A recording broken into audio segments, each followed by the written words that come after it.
Now let's talk about the size of nucleus.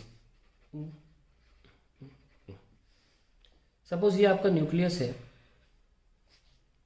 And neutron और proton होते हैं mainly इसमें. आप कॉमन सेंस से बताइए, अगर इसमें बढ़ा दोगे न्यूट्रॉन प्रोटॉन तो साइज बढ़ेगा घटेगा? ऑब्वियसली बढ़ेगा साइज. तो कॉमन सेंस से कह सकता हूँ मैं कि volume of nucleus is proportional to the mass number, है ना. इंग्लिश में लिख लेते हैं इसको. Volume of nucleus proportional to mass number of nucleus, that is number of protons and neutrons of nucleus.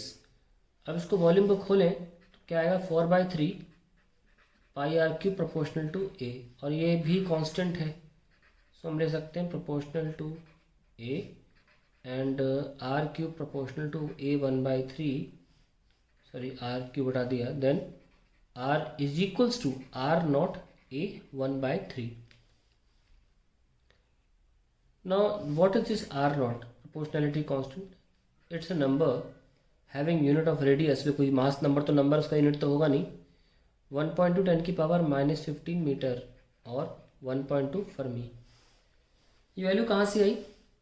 The value of r naught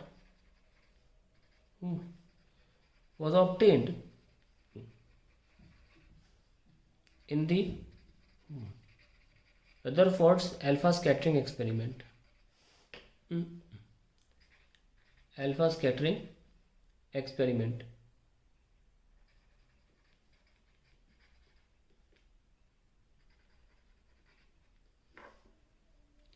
इसमें बार बार ये value जो थी, ये सारी जो क्या बोलते हैं डिस्टेंस ऑफ क्लोजेस्ट अप्रोच का एवरेज था. It was average of the distance of closest approach.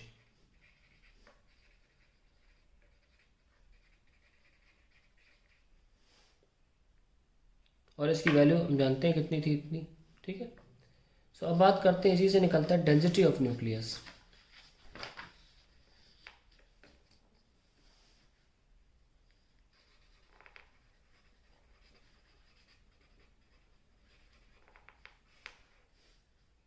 Density क्या होता है?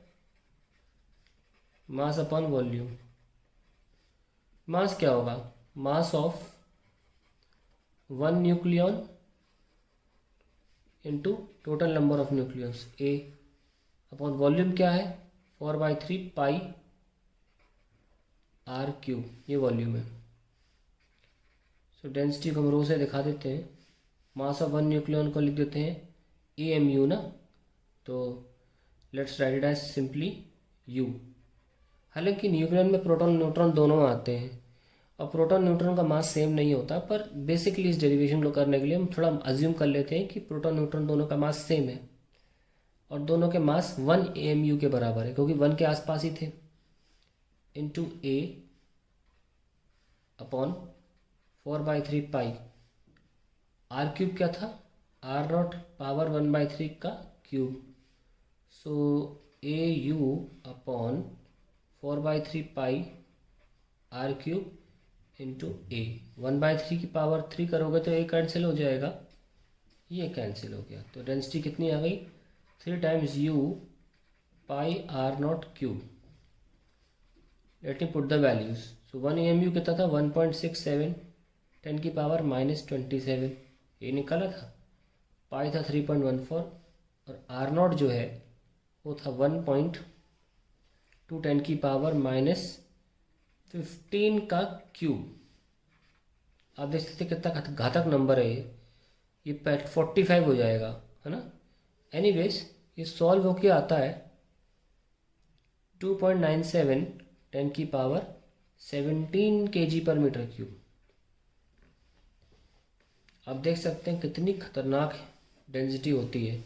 इस डेंसिटी से मतलब ये निकलता है that the nucleus is highly compact, that the nucleus is highly compact.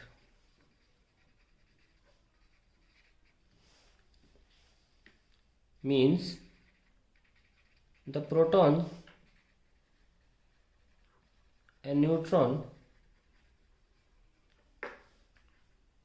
reside in a very small region, in a very small reason.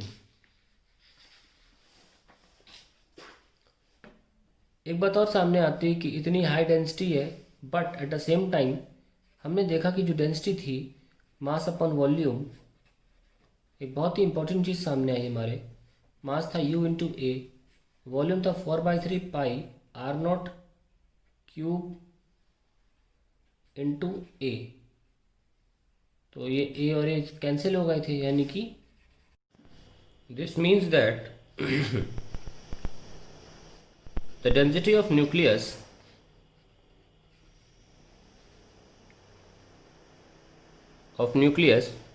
is independent of mass number, independent of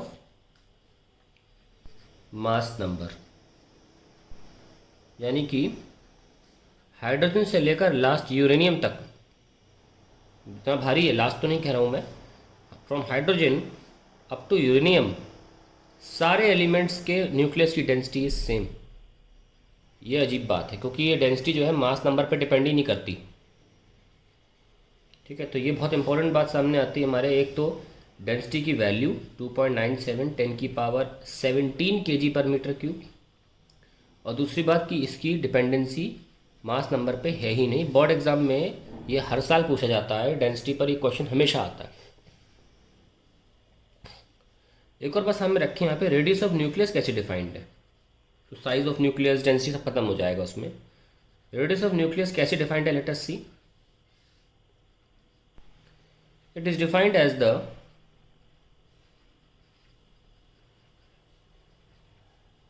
distance at which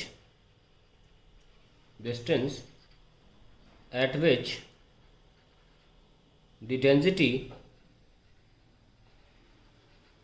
of nucleus decreases to half of the density maximum density at center। होता क्या है nucleus में, ये यहीं दिखाता हूँ। मान लीजिए न्यूक्लियस है, तो मोटा मोटा यहाँ पर आते आते डेंसिटी ऑलमोस्ट ज़ीरो हो जाती है, और यहाँ पर होती है सबसे ज़्यादा डेंसिटी, जिसको हम निकाल चुके हैं यहाँ पे 2.97 10⁻17। तो यहाँ पे जहाँ इसकी आधी वैल्यू हो चुकी होती है, रेडियस वही उतना ही माना जाता है एक न्यूक्लियस का, जहाँ पर इसकी डेंसिटी आधी हो चुकी हो। ठीक है, और हम देख चुके हैं कि डेंसिटी का उस रेडियस से क्या रिलेशन है, उसके अकॉर्डिंग जहाँ पर आधी हो जाए वहाँ तक ही रेडियस माना जाता है।